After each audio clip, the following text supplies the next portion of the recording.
In this session, we will dive in a little deeper on the template and provide some of the various types of transactions that we will see based on the SSBCI approved program. We will go through those examples on how you can input those in the template. We want to make this interactive session. So as we go through the transactions, please make sure to jump in if you have any questions. And again, we just ask that you please go on mute so we can reduce the feedback and make sure the recording we give you is valuable. So please, if you don't mind muting yourself. Okay, as most people know, jurisdictions are required to submit transactions for a prior year, and this is transactions that are closed, expanded transactions, and this will cover any loan or investment that's gone out to our small businesses or any 171 that has been expanded. If your jurisdiction does not have any expanded transactions, and this is transactions as of December 31st, 2024. So any transaction that closed as of December 31st, 2024 should be reported on your annual reporting, on your annual reports. And if you don't have any transaction that did close, you will still have to perform an action in the portal, which is just acknowledged in the portal, and then that will be your submission. Jay will walk you through that process. We want to remind folks that the window will open March 1st, so you will not be able to submit anything until March 1st. And it will still open till March 31st at 11:59 p.m. Eastern time. So we do encourage early submission. As a quick heads up, we did make some slight update to the template. We will ask folks to maybe go back in the portal by Wednesday this week to access that template and really impact loan participation program. But for us, just to make sure validations are done cleanly, we ask the folks to please go and download a new template. Sorry about that. We just want to make sure we give you a really good template. So that will go out in the portal by Wednesday. So please, if you don't see your template in the updated template, please reach out to us via your outreach managers. We also want to note that similar to last year, we will expand our office hours this year. So we will have office hours prior to the window opening, prior to submission, and post submission as well. And post submission last year, we're just going through your data error. So this time we will make ourselves available to see if you have any questions on your data entry, anything that you're running into. So we will send a link out for those times. And similar to last year, we're just reserving individualized time for each jurisdiction, and we will kick those off this coming Friday. So please look out for that link. Again, if you have any questions in the meantime after this training, please always submit them to our mailbox, which is SSBCI_information@treasury.gov. We just ask you to please include your outreach managers on that communication. Again, if you run into any hiccup, please do not hesitate to reach out to us. We want to make sure this process is as smooth for you as possible. I will stop talking and turn it over to my colleague, Sue Chang, who will kick us off, just provide some overview of the process. We'll turn it over to Grace, and Grace will go into the template and go into different transaction types. Jay will go and preview the portal. Before we preview the portal, I will ask Jay to please add a link to the portal. So in the meantime, while Grace and Sue are talking, maybe you can try your access in case anyone have any access issue in the portal. Thank you. I'll do that. Thank you. I'll turn it over to Sue, and then I will make Grace and Jay a host. Thank you. Sue, the floor is yours. Thank you, Mayma. I'm going to start out, actually, this table content, just go to the first slide. Thank you. Okay. I'm going to start out by highlighting some of the major changes in this year's template. The template change corresponds to the changes summarized in the Appendix 4 of the updated guidance that was published on December 17th. First, we eliminated Table 11 from the guidance, which is on borrower investee data. For those of you that submitted in the report last year, you will notice the borrower investee data is no longer part of our template this year. Secondly, we removed annual narrative, which is no longer required for this year's reporting. Additionally, we eliminated the requirement to submit data on minority deposit institution, funds as a source of private capital, provider as a source of private capital, secondary transaction source of private capital, and business net income. We also rename and revise primary transaction source of private capital to source of private capital if not the provider. This data element is applicable to direct equity and hybrid direct equity programs.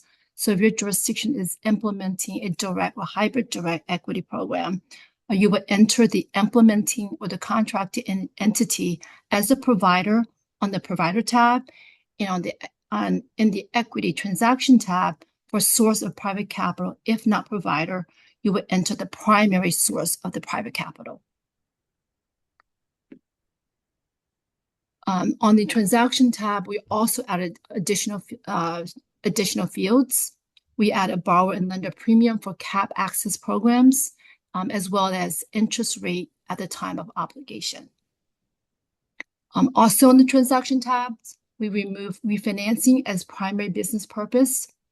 For any refinancing transaction, you will indicate the original business purpose of the loan being refinanced under primary purpose, and then enter the related refinancing as a secondary purpose. The last two that we listed on this slide are pretty clear, so I won't go into any detail. And you can also see the complete list in the appendix 4 of the guidance. Okay, we will move to the next slide. Thank you. Okay. Annual report is required for all jurisdictions that have signed their allocation agreement on or before December 31st, 2024. The annual report is a requirement based on your allocation agreement, and Treasury may find jurisdictions to be in default if we determine that your jurisdiction has materially failed to comply with any terms or condition under the allocation agreement.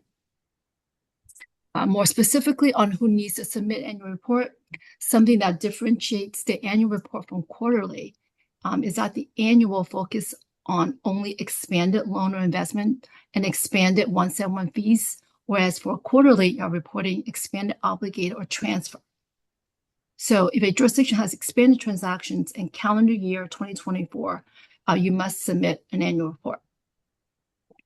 And just to reiterate what Mame said earlier, transactions are considered expanded in calendar year 2024 if SSBCI funds were dispersed to a borrower investee on or before December 31st.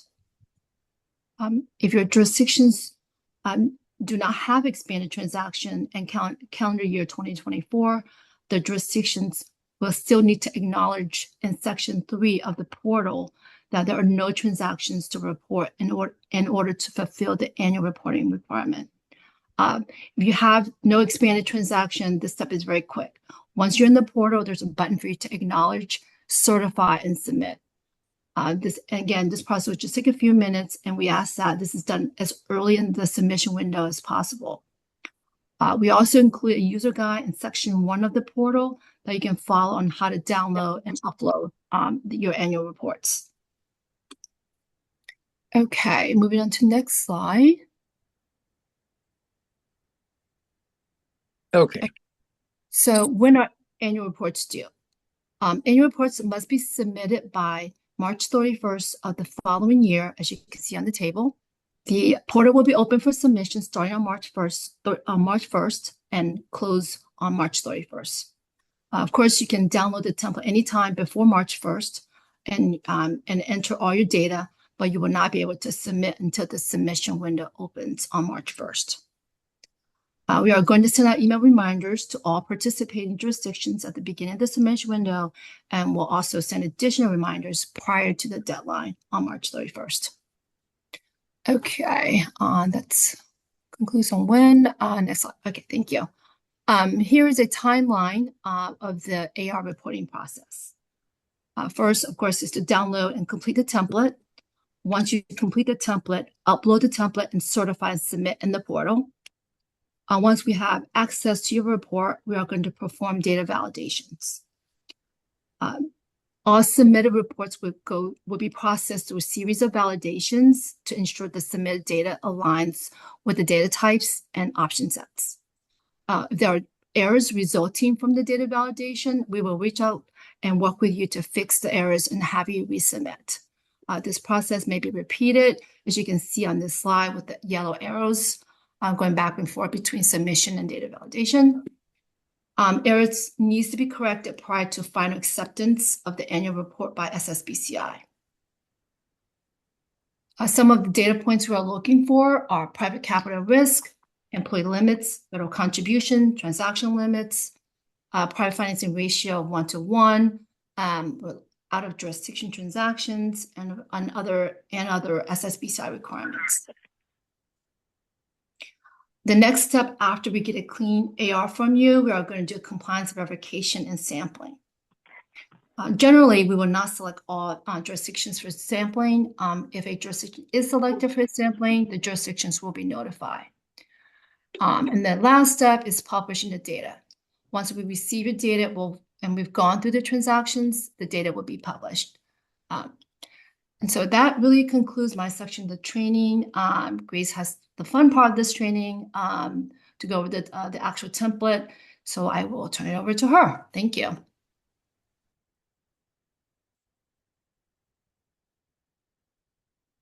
Thank you. We'll now begin the demonstration of the annual report template. So on screen, you should see an Excel template. As Sue mentioned, each of these Excel templates will be customized for every participating jurisdiction, including participating jurisdiction-specific data. On the Excel template, there is going to be 8 tabs. 3 of those will be informational, and the remaining 5 will be for data entry. The first tab is the tooltips.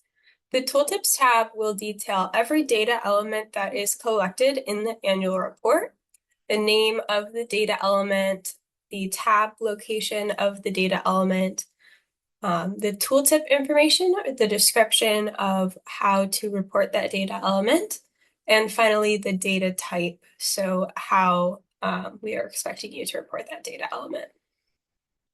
The final 2 tabs of the annual report template are also informational, called multi-select validations and single select validations. Here, for every data element that has an option set, you will see the allowable options. So as an example, here in the single select data validation, you can see for form of business organization, these are your allowable responses. So you will see these options directly within the template, either in a drop-down list or using the multi-select functionality.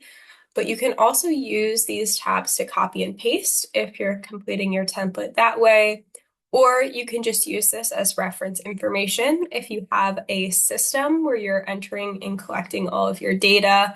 I would advise you to go ahead into your system and compare your option sets within your system and the option sets listed in the template here. As long as those align when you produce your transaction reports and enter that into the template, everything should be good.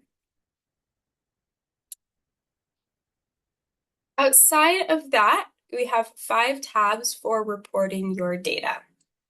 The first tab will be the provider tab, followed by 3 tabs for transaction information based on program type, and then finally a tab for loan investment performance. As you can see, some of these tabs may contain data.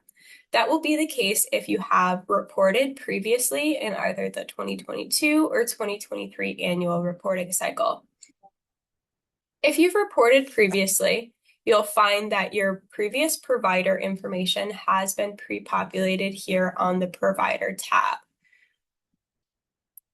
If you need to update any of the provider information, change the EIN or the provider type, you can do that here directly. Go ahead and just make those updates. In the case of equity funds programs, a venture fund program, columns A through I will be pre-populated for you, including the target capital, the venture capital fund size. Again, if you need to update this, if there's been additional rounds of funding, you can make those updates. And then in column J, allocated funds expended for cost of program services. This is going to be reported just annually, so only for the 2024 calendar year, please report the allocated funds expended for cost of program services, which is essentially your 171 fees. If you have new providers that are participating in the program, you can fill that out here. Just scroll to the next empty row on your provider tab and start entering the provider information. You'll start by selecting which program the provider is participating in.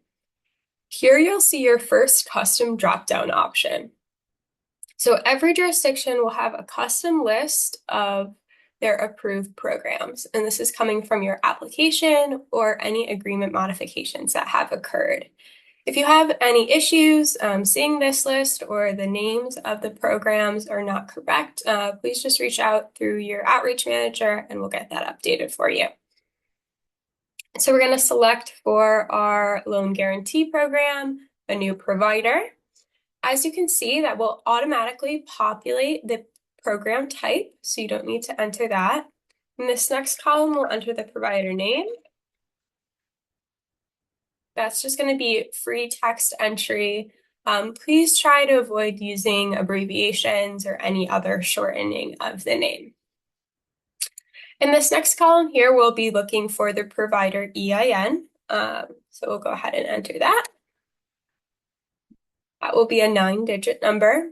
You can use the 2- and 7-digit format with the dash in between. That is acceptable.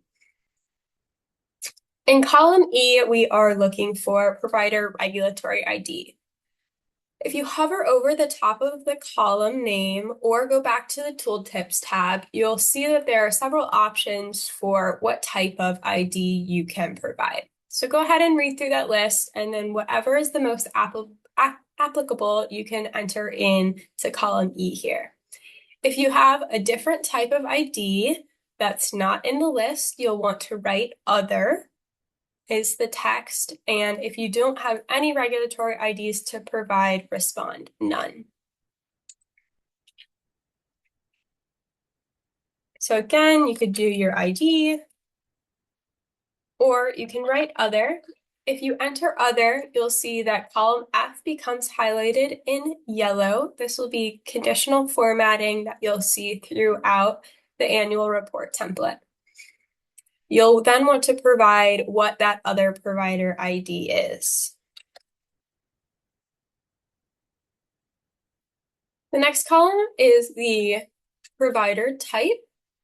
Similarly, you can select from the drop-down list of allowable options, or you can select other and provide a separate description. The final two fields target venture capital fund size and allocated funds expended for cost of program services. These are going to be specific to providers within venture fund programs, so the fund itself, as you can see here on line 6. All right, I'll go ahead and move into some examples for completing the transaction information. The first thing I want to note is on the transaction tabs, they are broken out into specific program types. So CAP transactions will cover only capital access programs. Loan credit transaction tab will cover loan guarantee, loan participation, and collateral support programs.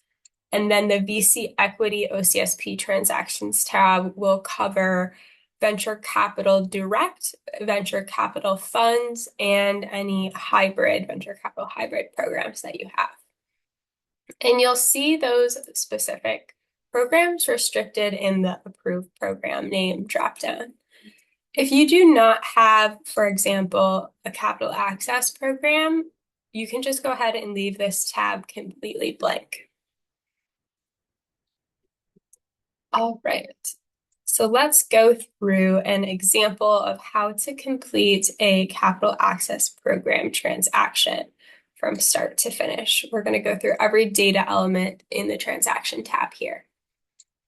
One more thing to note before we get started is for anyone who reported previously in 2022 or 2023, just a reminder that these transaction tabs will be blank. The annual report is not cumulative, and you're only requested to report transactions that were expended in the 2024 calendar year. So we'll start by entering our unique transaction ID. This can be anything really. It's created by the jurisdiction, so by you all. And you'll just want to make sure that it is unique for every single transaction that you're providing. How you develop that, whether you use the loan ID or some other internal transaction ID is fine. So we'll go ahead and enter that transaction ID, then move on to the provider tab. Again, this will be a custom drop-down list depending on what you completed in the first tab, in the provider tab. So if you haven't entered the provider for the transaction yet in the provider tab, you're not going to see their name on the drop-down list. So again, just really recommend completing the provider tab first with all the providers that are participating in all of your programs, and then you can come to the transaction tabs and see those options here. So we'll go ahead and select Eastern Bank as our provider. Approve program name. Again, we're going to select our capital access program, and we can see that that program type becomes automatically populated. From here, we'll move on to the business information, as you can see highlighted in this dark blue color. So business name, pretty straightforward. Just enter the legal entity name of the business. Again, please refrain from using abbreviations or anything like that. Just be consistent with what's on your documentation. For business EIN, if the business has an EIN, please enter that. If the business does not have an EIN, if it's owned by an individual, we do not want to collect their social security number. If that is the case, please just enter the text SSN and we'll accept it like that. Business street address, business city. Again, go ahead and just enter that.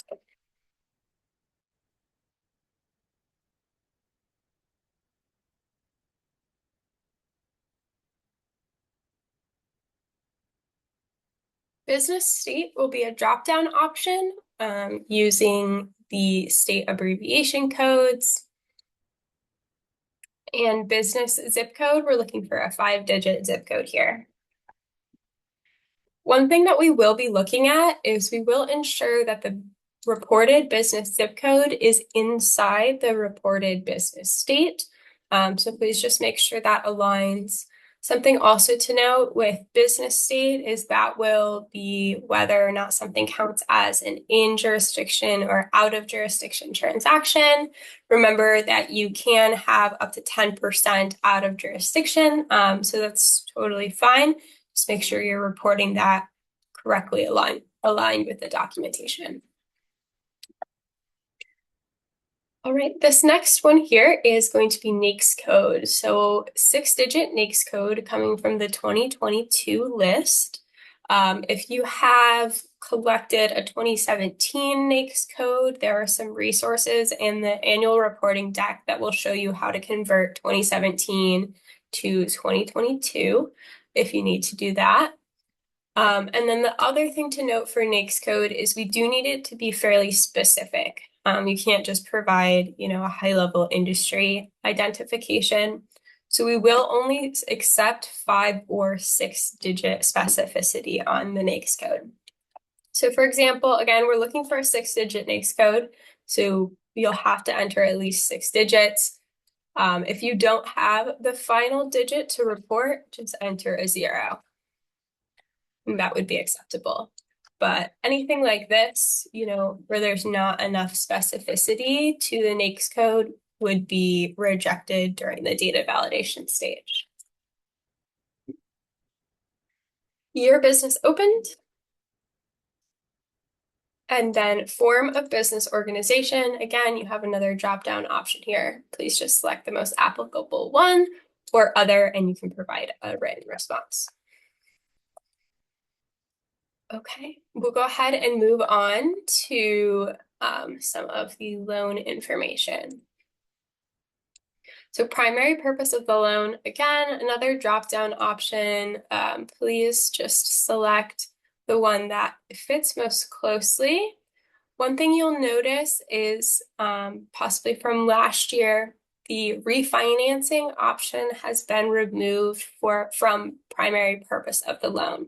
So if that is the case, where you have a loan that you're refinancing, what you'll want to do in the primary purpose of the loan is list the original purpose that the loan was collected for. So maybe they are purchasing an existing building. That was the original purpose of the loan, and now you're doing refinancing on that. Again, for primary purpose, stick with that original purpose of the loan.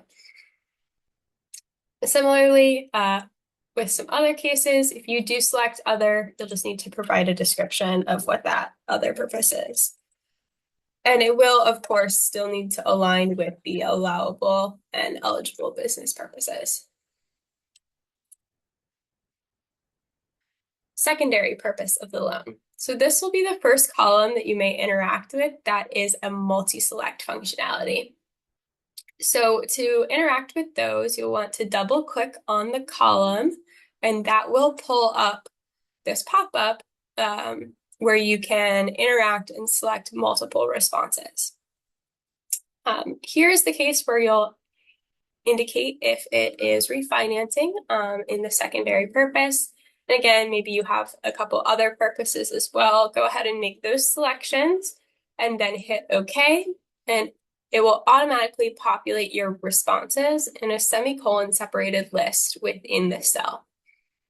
So if you are not doing data entry manually and you're using your system and exported reports to populate the annual report, for multi-select functionality, please just make sure that it's going in the same format. So going in the semicolon separated list. As long as you format it like that, there shouldn't be any issues with validating your data. These next few columns are pretty straightforward. Climate aligned loan or investment, yes or no. Energy or climate impacted communities, yes or no. Here we're looking for the disbursement date in a month, day, year format. So please go ahead and enter that. And again, this is only for loans and transactions that are expended in the 2024 calendar year.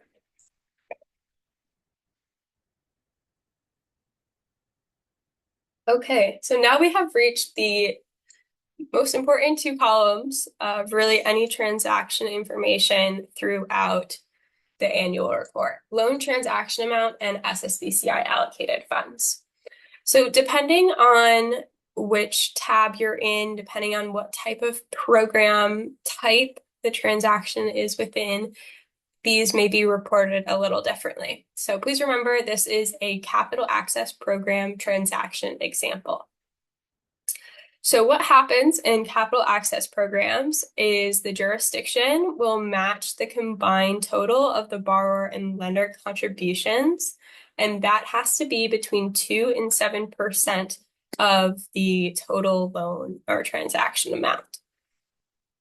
So let's say in this case, our total loan transaction amount is going to be $100,000.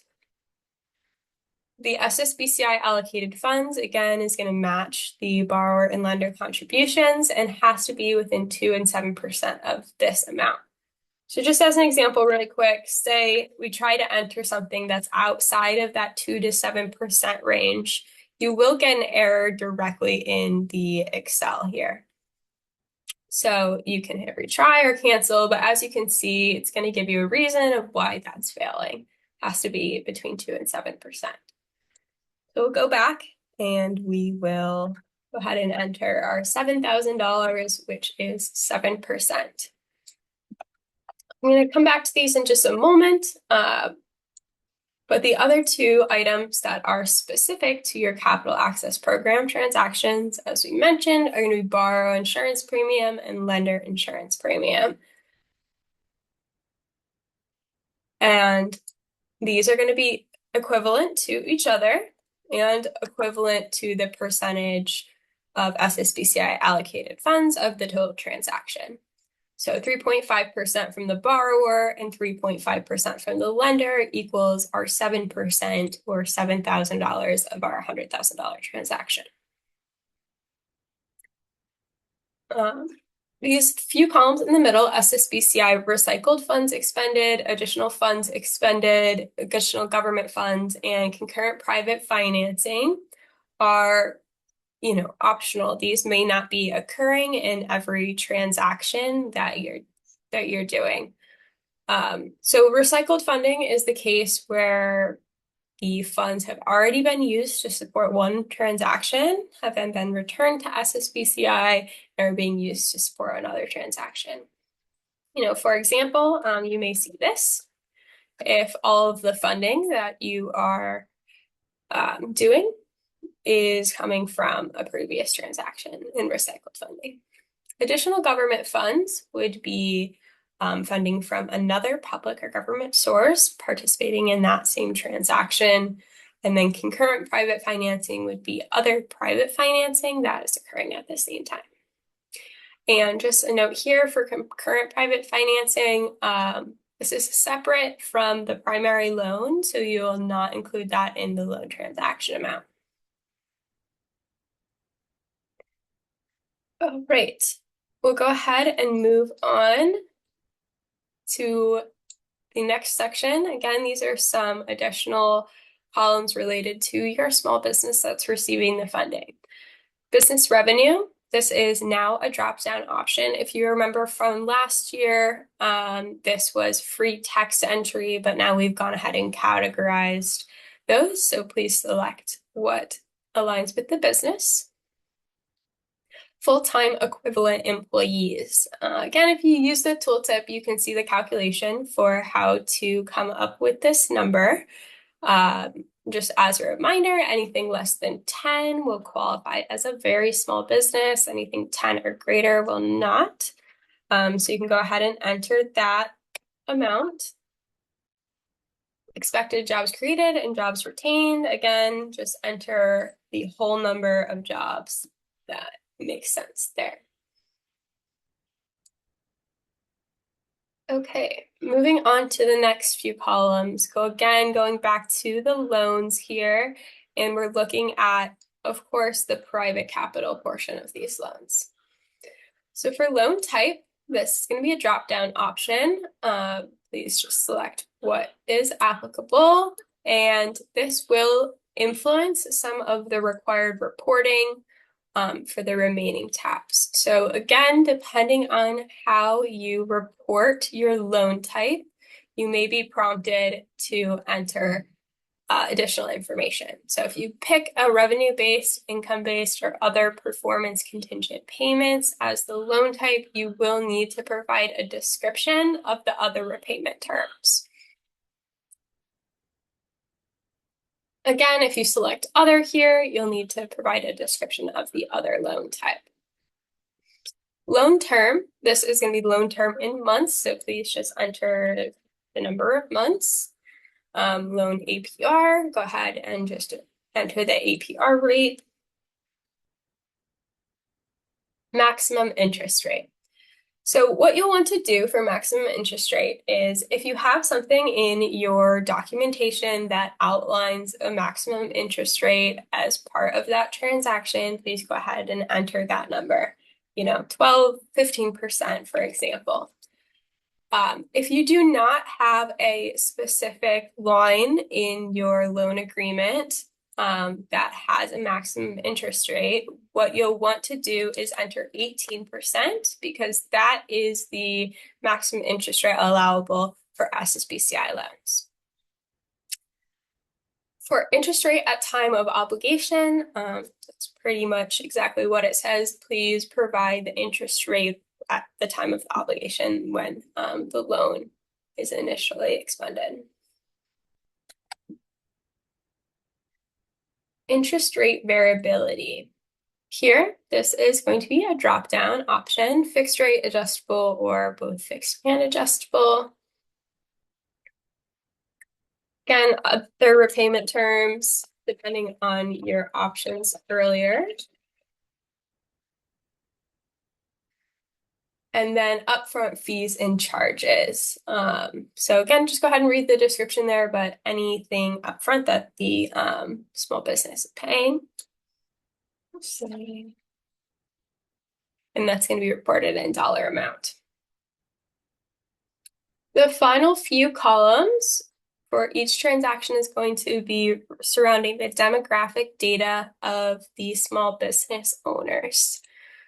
Many of these columns are multi-selects, so you'll want to interact with them using the macro functionality, double click, and then you can make your selections.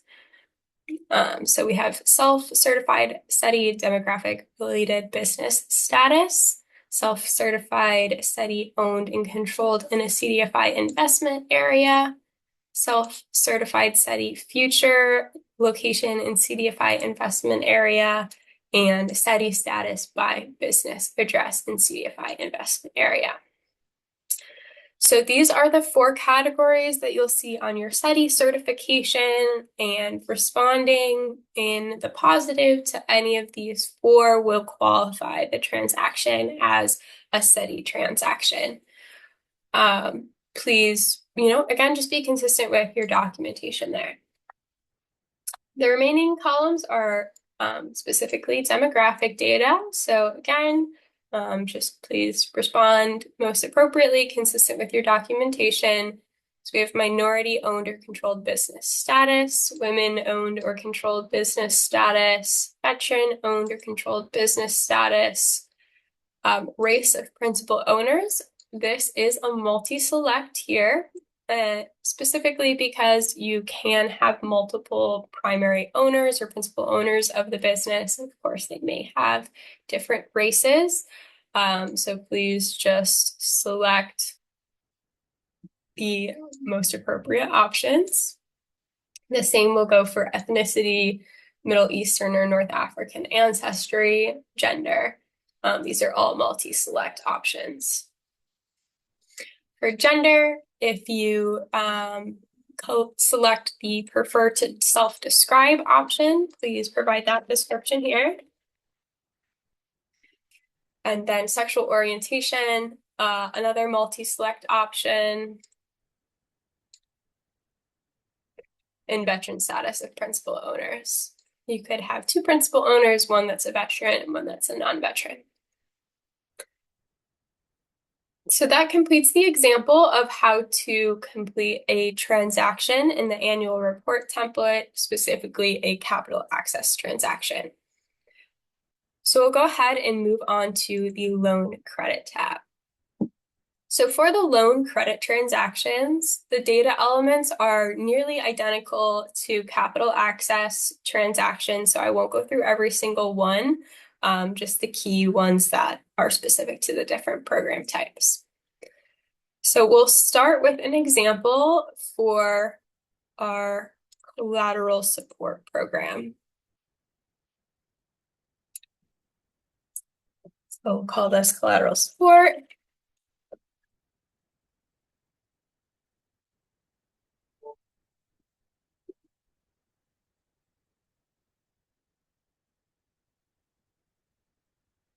And as you can see, once we select our collateral support program, it'll automatically populate our program type.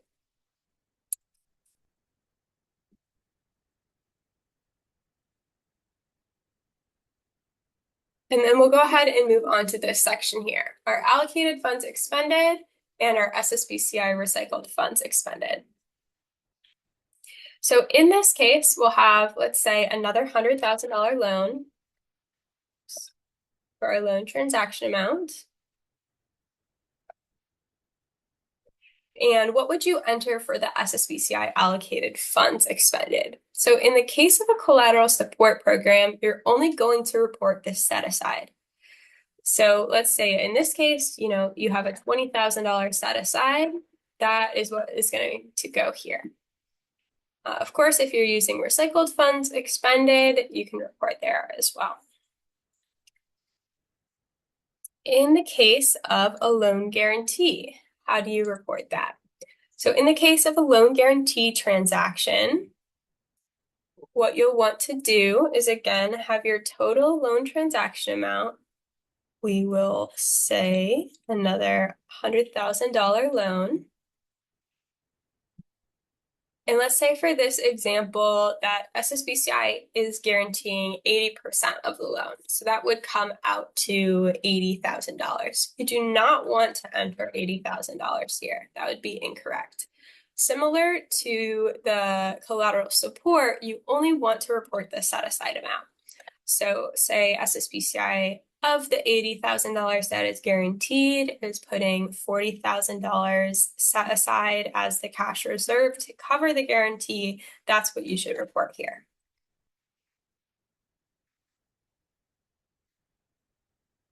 And then the other two types of transactions that can be reported for this loan credit transaction tab would be the loan participation transactions. And within loan participation transactions, you can either have purchase type transactions or companion type. The first example we'll go through is a purchase type. So this is an example where you have loan participation transaction, purchase participation, in which the jurisdiction has purchased a portion of the loan by your lender. So again, let's say there's a $100,000 loan. That's the total loan amount. Oops. And the SSBCI is going to purchase 50% of the loan. So you'll want to enter that $50,000 here.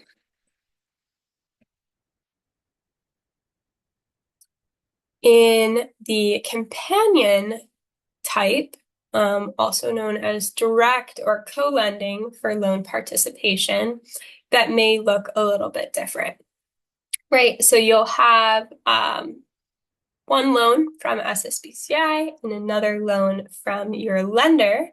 And what we'd like you to report is the combined total of those two in your loan transaction amount.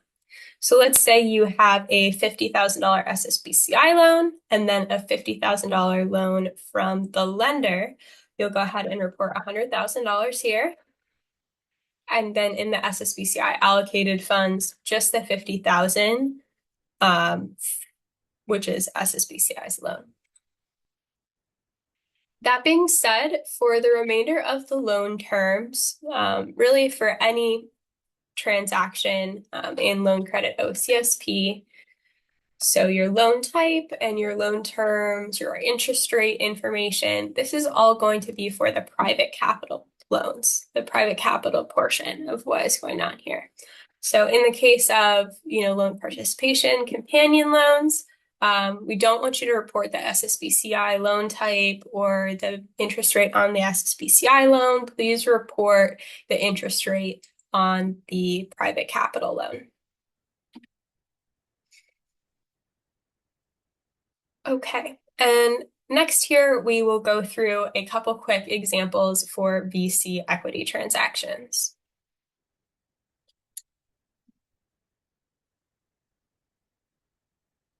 So we'll go through a VC equity direct and a VC equity funds. For the providers for the VC transactions, this may look a little different than your providers on CAP or loan credit, where those providers are the providers of the private capital. VC can look slightly differently. So for VC direct, the provider will be the implementing entity or the contracting entity that is delivering that funding. So go ahead and just make sure that aligns. And then, of course, for the VC funds program, this is going to be the name of the fund that is receiving and dispersing the funding.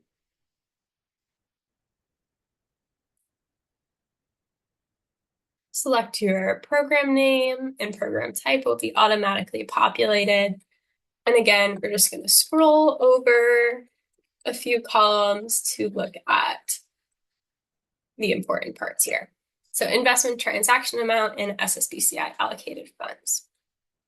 So for this first example, we're going to go through the direct investment program transactions. So what's occurring here is a direct investment transaction will include the following investment amounts that were all invested on or about the same time. So that will include the SSBCI allocated funds by the implementing or contracted entity, right, who that provider is. It will include the private capital from the co-investors.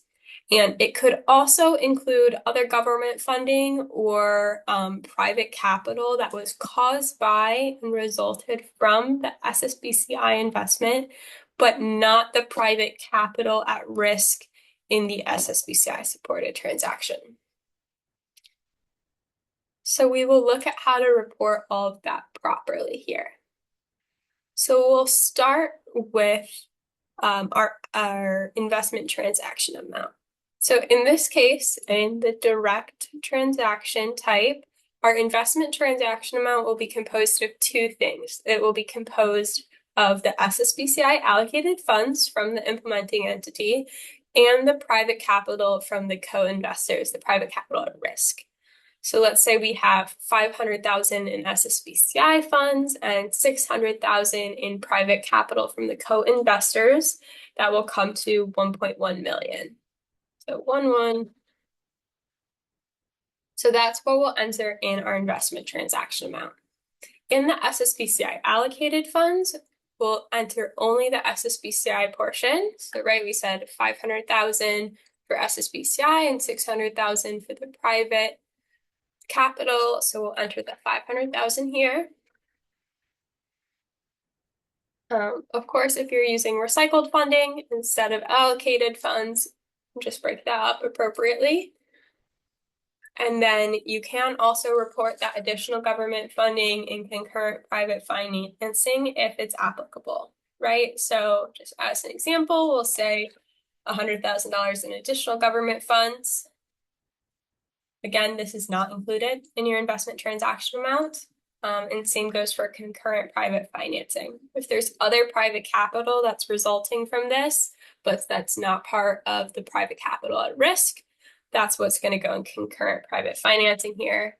And again, this $200,000 as example is not part of our investment transaction amount.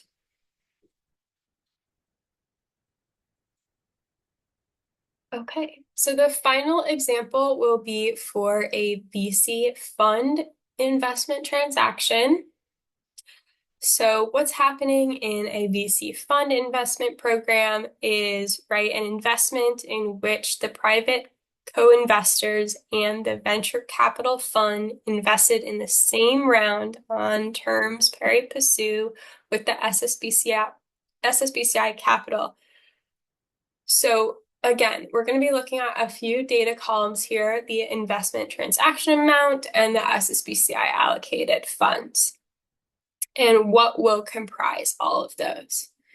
So in the case of the fund, there's three components that will be going into total this number. We're going to have your SSBCI allocated funds, so how much SSBCI put into the venture capital fund.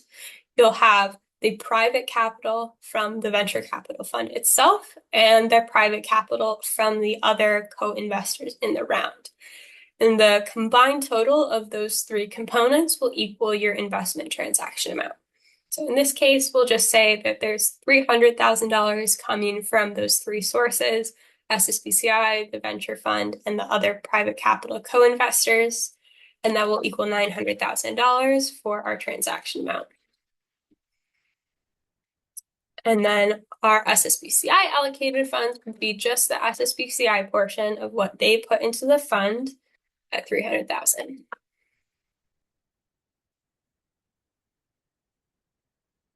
There are a few additional data elements in the VC Equity OCSP transaction tab that are going to be specific to these VC transactions.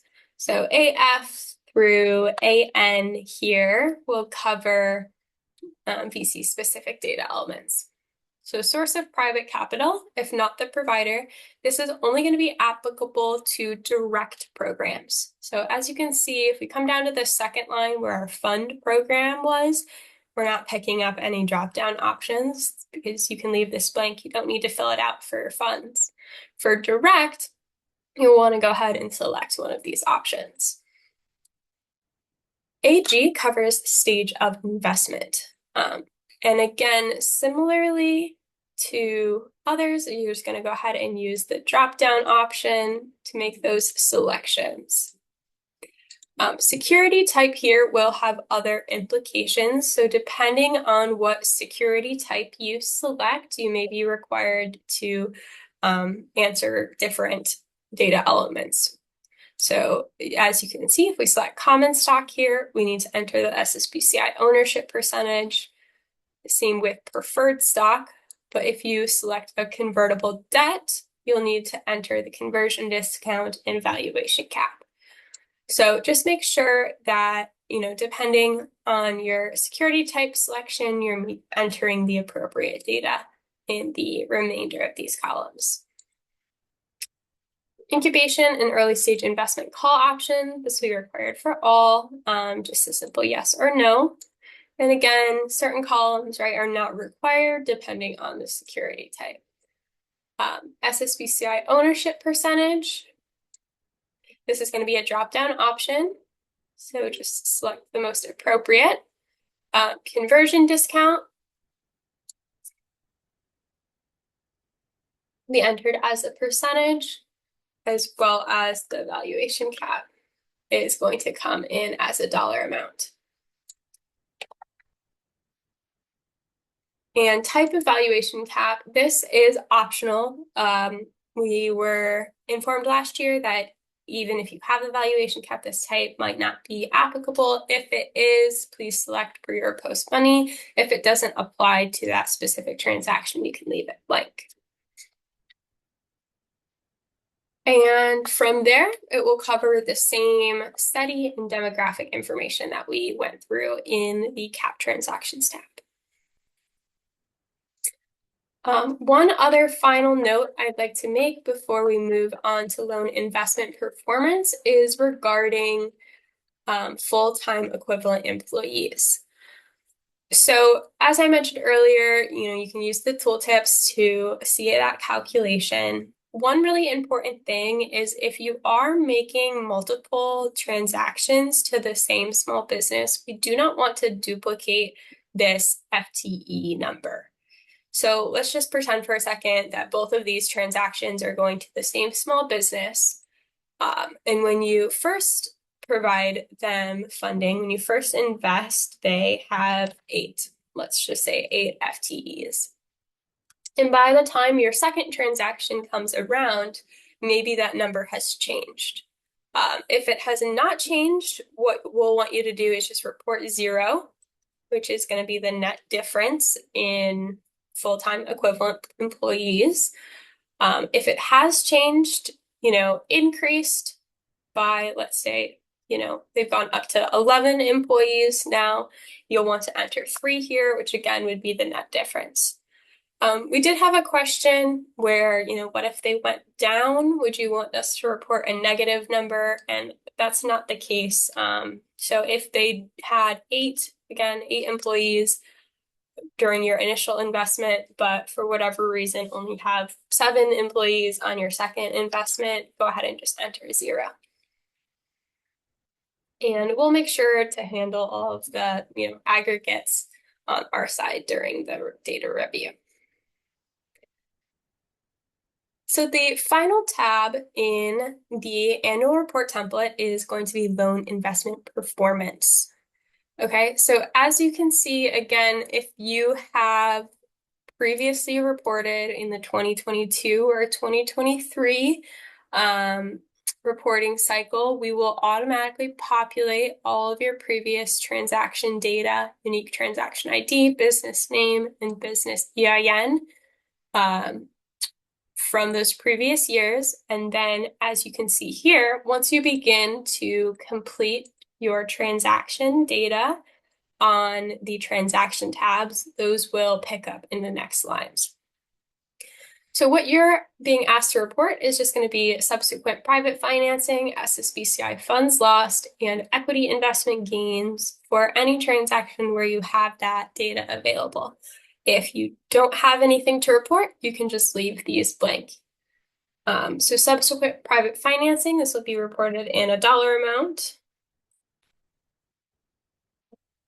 Same with SSBCI loss, funds lost. And equity investment gains. So again, if you have this available, please report it. If you don't have information available, you can just leave it blank. That will complete the demonstration of the annual reporting template. Thank you. Hello, now we're going to do a demo of submitting your annual report inside of the SSBCI portal. We're going to have two different links inside of the description and inside of this of the transcript of this video, which is going to direct you directly to the portal. The first one is going to have a CARES Act with a slash and an S, and that is the one that's going to take you to the screen that you see here. Once you're on this screen, you would click dismiss, and then you scroll down to the SSBCI green program tile. And then once you click on this, you're going to see this URL change to the second link inside of the description and the transcript. And that is linked again, that's going to have the suffix of SSBCI home dash page. Once you're at this page, on the left-hand navigation side, you will come over and you click Capital Program Reports. And once you're on the reports page, it defaults to the quarterly report. So you just come over to the annual reports tab and you click that, and then you're going to see your annual reports. Now I'm inside of my demo area, so I have numerous records inside of my demo area.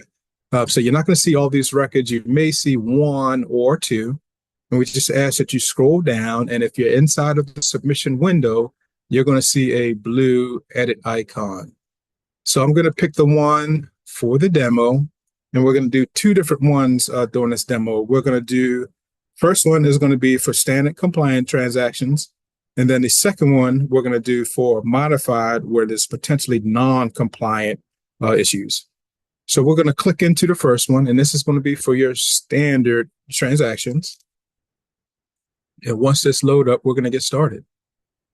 And as you see, it drops down to your user instructions, which is going to be your page one. And inside the user instructions, you're going to see in bright red, the reporting period, which is going to be January 1 through December 1 for this current annual reporting cycle. And then you're also going to see a submission window.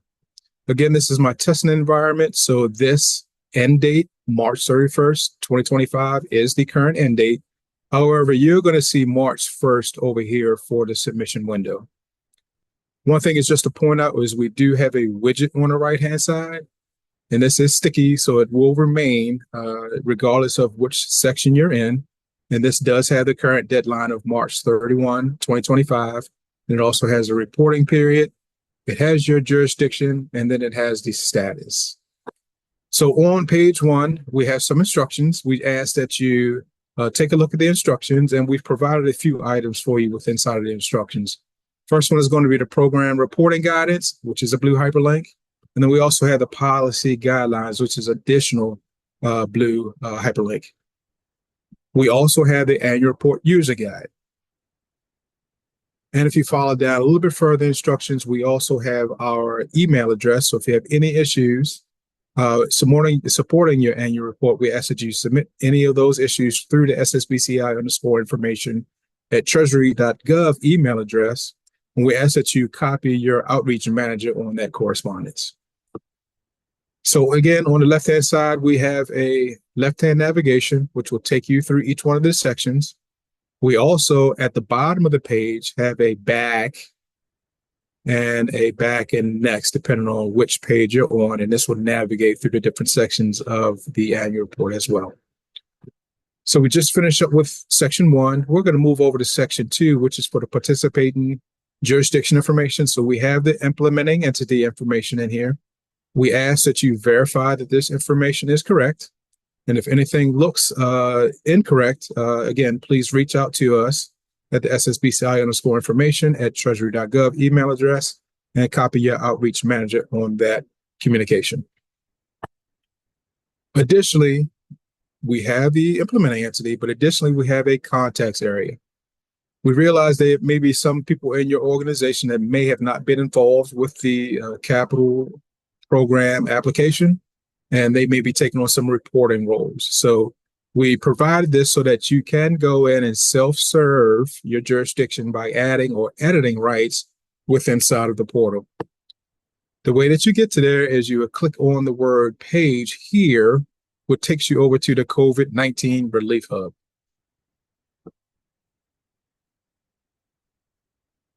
Once you're on this page, the first thing that you should be doing is clicking this certification.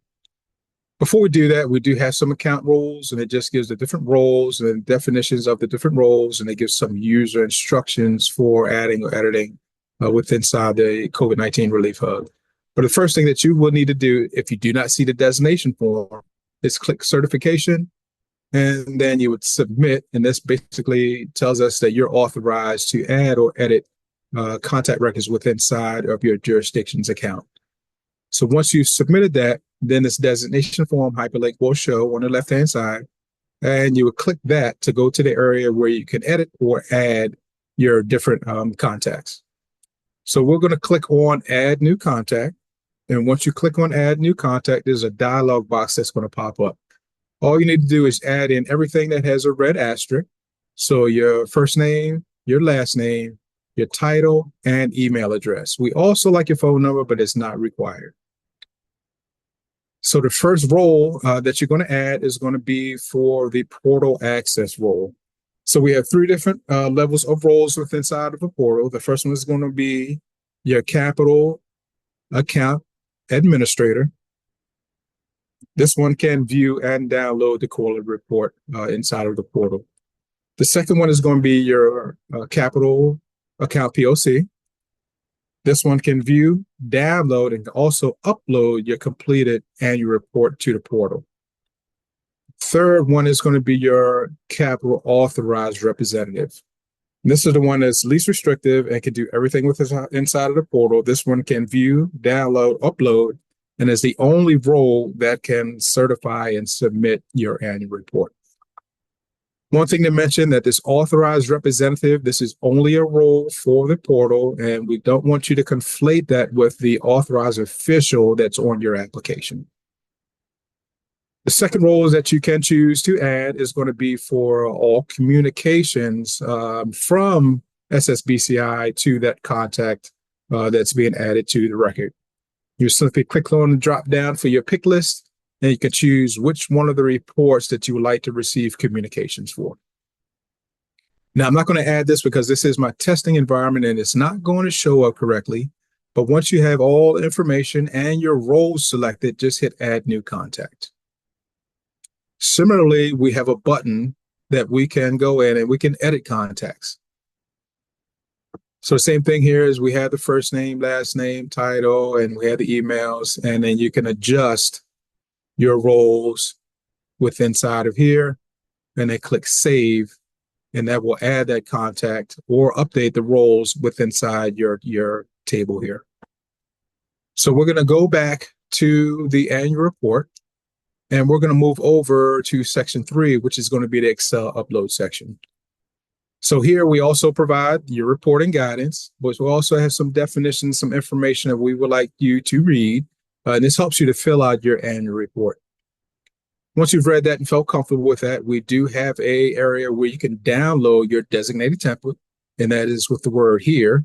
You'll click that, and that will download, and you'll be able to find that in your download sections, typically, of your computer's Explorer. One thing I just want to point out is that we have presented this checkbox down at the bottom, and this is that you confirm if you don't have any transaction to report for the current year, then you will simply check this box. Once you check that box, this gray uploader will appear. So you no longer have the ability to upload a report. And then you will simply come over to certification and submission page, and you copy your name here, you paste it into the box here, and you click in certify and submit. Again, this is if you have no transaction to report for the current annual reporting period. So we're going to uncheck that box because we want to show you how to upload your annual report. It's very simple. You click on upload files.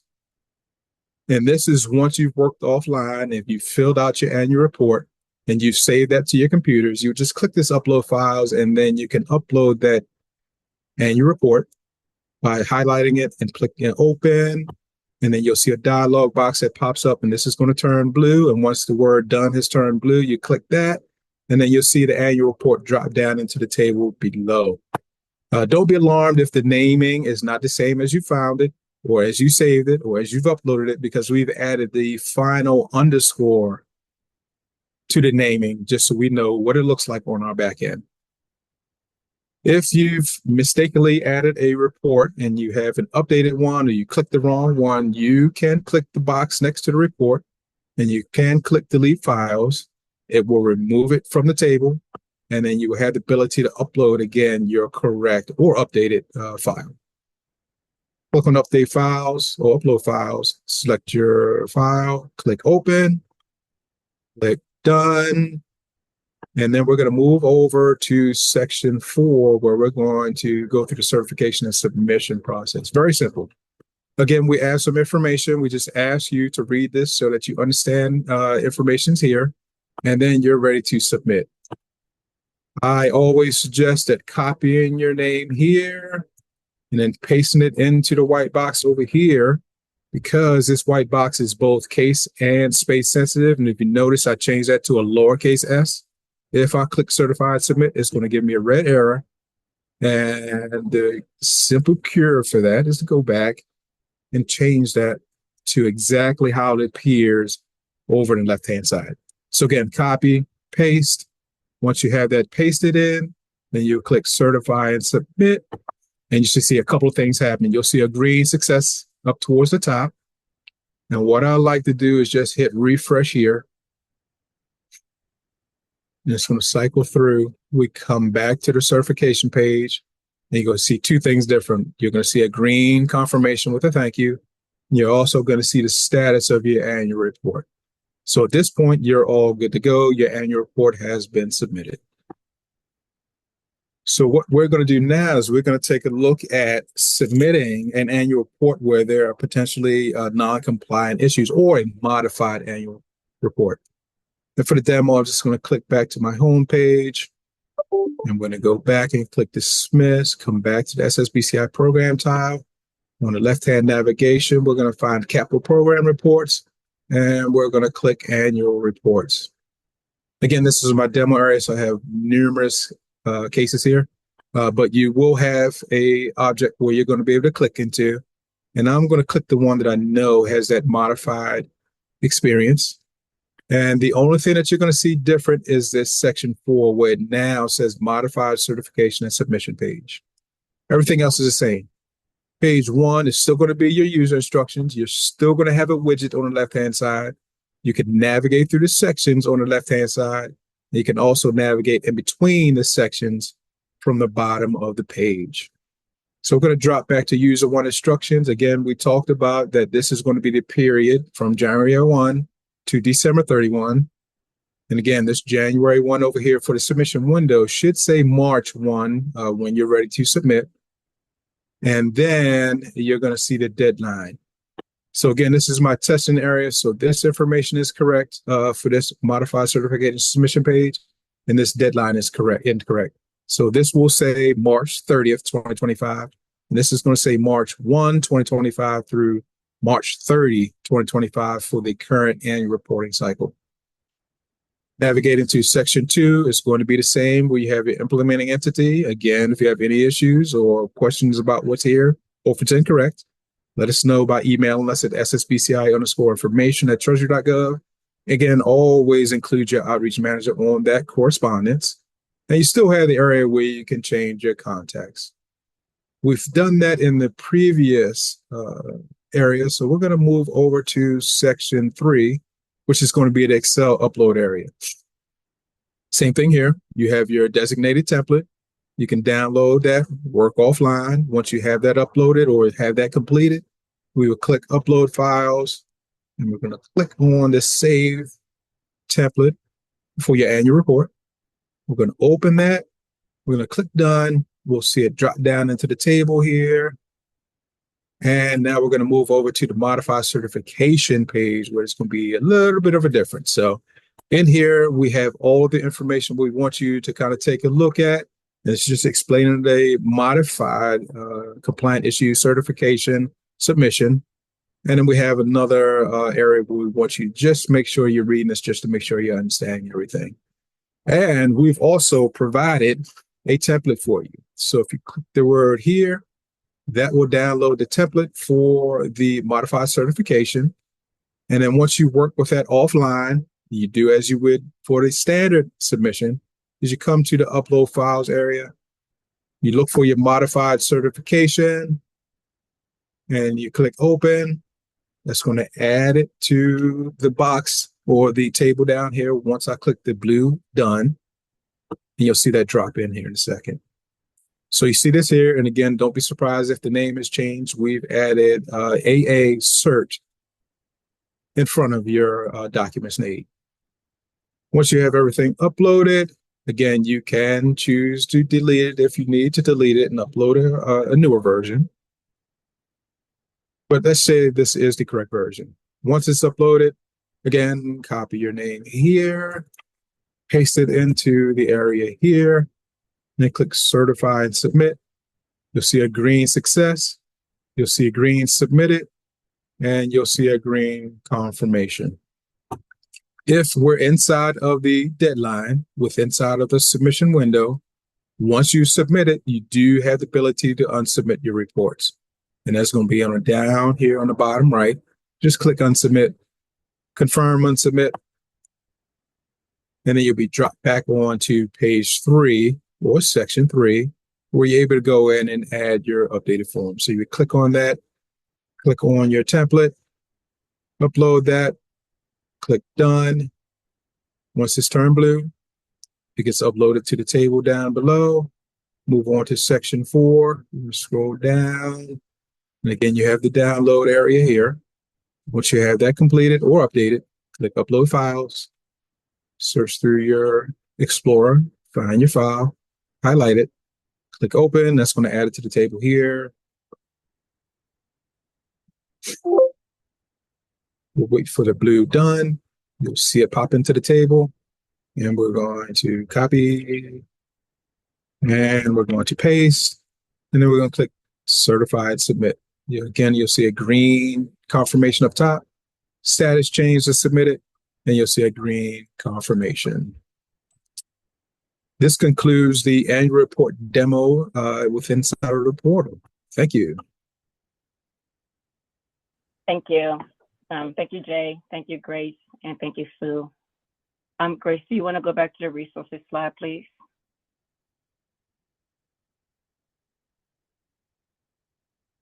Everything we discussed can be found in the reporting guidance. So like Sue mentioned, we do have an updated published reporting guidance that was published last year. We will also hold office hours. There's a link here that Grace is highlighting. We will share this deck with you sometime by the end of this week, and you can go in and register for office hours. But we will send a separate email after this training, so you can be able to access the office hours link. Those will kick off again on Fridays, and we will have them through March, the window opening, and after the submission process. If you have any questions, I know there was a lot of questions in the chat. If we cannot address them today, please send them either via the mailbox. Please include your outreach manager, or please hop on the office hours call starting this Friday. Go through your questions and maybe also look at your data. I will stop there. I know we're already over time, but feel free to come off mute if you have any additional questions. We really appreciate your time. Again, there will be an updated template by close of business Wednesday. we ask everybody to please download that template, even if you don't have an LPP program. That will help us perform our validation, a uniform validation for all jurisdictions. Again, we look forward to working with you. This is just the beginning. The window will open soon, so there will be more work to do, and we really appreciate your support with this process. I will stop there, and thank you again for your participation. Mimi, if I could jump just back in real quick. I know we went over that portal demo very quickly. I would just encourage everyone to try to log on to the portal just to make sure you have access well before that March 1 beginning for submission. If any issues, feel free to reach out to us and we'll make sure that we get you guys taken care of. Thank you. Thank you all. And for those who are first reporters, please don't be shy. We will make sure you get all this technical support that you need. So ping us as much as you need. And since I don't have any questions, I'm assuming everybody got what they need for today. We'll see you later. Of course, we encourage you to please start attending our office hours this Friday. Thank you so much for your time, and have a nice day. Thank you, everyone. Thank you to SSBCI team for your help.